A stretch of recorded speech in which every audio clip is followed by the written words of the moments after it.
A 2009 study by the Organization for Economic Cooperation and Development found that 11 of the 12 countries with the highest levels of discrimination against women were Muslim-majority countries. Amazingly, Muslim preachers in the West insist that Islam promotes equality and women's rights. Some even declare that Muhammad was a feminist, perhaps the greatest feminist who ever lived. Why do these preachers spout such shameless nonsense? They preach it because they know that there's a general atmosphere of ignorance about Islam and that they can say whatever they want since there's no one to correct them.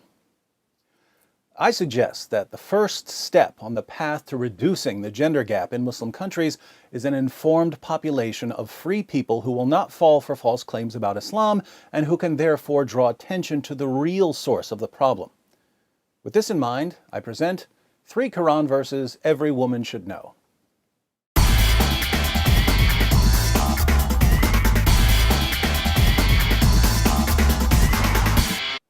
Now, before everyone fills up the comments section with, David, why didn't you bring up Surah 4:3 or Surah 4:24, Surah 65:4, basically all of Surah 33, let me say that I know there are a lot of relevant verses here, but there's simply too much material to present all at once, so I've selected 3 verses that are especially relevant to the high levels of discrimination against women in Muslim countries.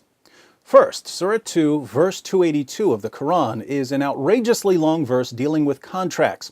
But there's an interesting part in the middle that says, "And get 2 witnesses out of your own men, and if there are not 2 men available, then a man and 2 women, such as you agree for witnesses, so that if one of them, one of the 2 women, errs, the other can remind her.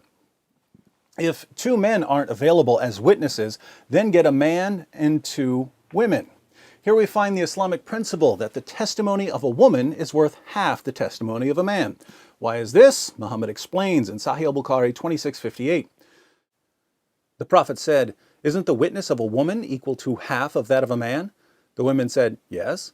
He said, "This is because of the deficiency of a woman's mind." The testimony of women is unreliable because women are, by nature, stupid. These teachings of Allah and Muhammad, combined with other problematic teachings, such as the need for 4 male witnesses if you're accusing someone of sexual sin, have made it enormously difficult for Muslim women to testify against men in court. According to the New York Times, human rights workers have noted that as many as half of the women who report being raped in Pakistan are charged with adultery. Second, in Surah 2, verse 223, Allah says, "Your wives are a tilth for you, so go to your tilth when or how you will." We don't use the word tilth much nowadays. A tilth is a patch of ground that you plow so you can sow your seed. The Quran says that women are a tilth that you approach whenever and however you want. The historical background to this verse, according to Sunan Abu Dawud 2158 and 2159, which you can read by clicking the link in the description box, is that when Muslims moved to Medina, they began marrying women from Medina, and the women of Medina didn't want to have sex in certain positions. One woman told her husband not to come near her if he wanted sex in these positions. Let's read what happened. This tribe of the Quraysh, that was Muhammad's tribe, used to uncover their women intensely and seek pleasure with them from in front and behind and laying them on their backs. When the Muhajirun, the Muslim immigrants, came to Medina, a man married a woman of the Ansar. He began to do the same kind of action with her, but she disliked it and said to him, "We were approached on one side, i.e. lying on our backs. Do it so, otherwise keep away from me." This matter of theirs spread widely, and it reached the Apostle of Allah. So Allah, the Exalted, sent down the Quranic verse, "Your wives are a tilth to you, so come to your tilth however you will," i.e. from in front, from behind, or lying on the back. So a woman says, "I refuse to have sex in these positions." Allah's response to her husband is, "She's your tilth, your field for sowing your seed. Plow her however you want." Muhammad obviously took this verse seriously, since he made it clear that when a man wants sex, a woman has to drop whatever she's doing and satisfy him. In Sunan Ibn Majah 1853, Muhammad declares, "No woman can fulfill her duty towards Allah until she fulfills her duty towards her husband. If he asks her for intimacy, even if she is on her camel saddle, she should not refuse." In Jami at-Tirmidhi 1160, Muhammad adds, "When a man calls his wife to fulfill his need, then let her come, even if she is at the oven." Third, Some women aren't as quick to obey their husbands as Allah and Muhammad demand. So what are Muslim men supposed to do about rebellious wives? Allah answers in Surah 4, verse 34. Men are in charge of women because Allah hath made the one of them to excel the other, and because they spend of their property for the support of women. So good women are obedient, guarding in secret that which Allah hath guarded. As for those from whom you fear rebellion, admonish them and banish them to beds apart and scourge them. Then, if they obey you, seek not a way against them.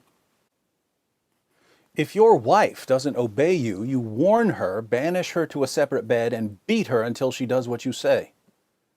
Should we be surprised that, according to a study by Human Rights Watch, more than 85% of Afghan women are victims of physical, sexual, or psychological violence or forced marriage, and that more than 60% are victims of multiple forms of violence?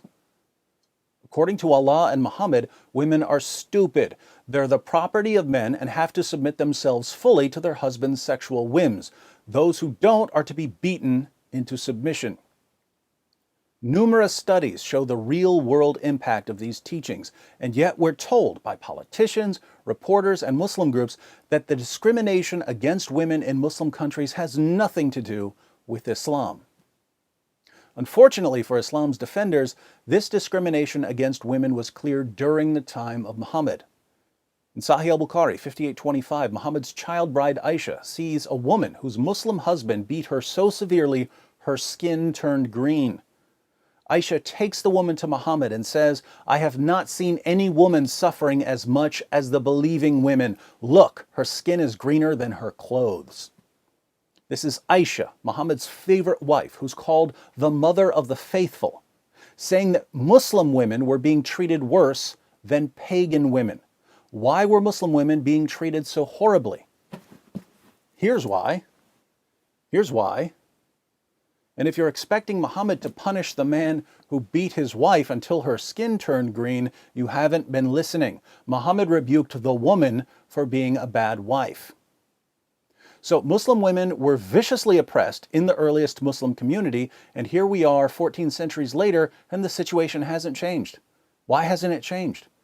Because many Muslim communities today take that first Muslim community as their model. They take the teachings of Muhammad and the Quran as authoritative. If we want to see lasting change in our lifetimes, we have to challenge the pattern laid down by Muhammad and the Quran. So learn these 3 verses, share them with your friends, share the video. You can get all of the verses and all of the sources I quoted by clicking the link below. And if you haven't subscribed yet, you have 5 seconds to click this subscribe button.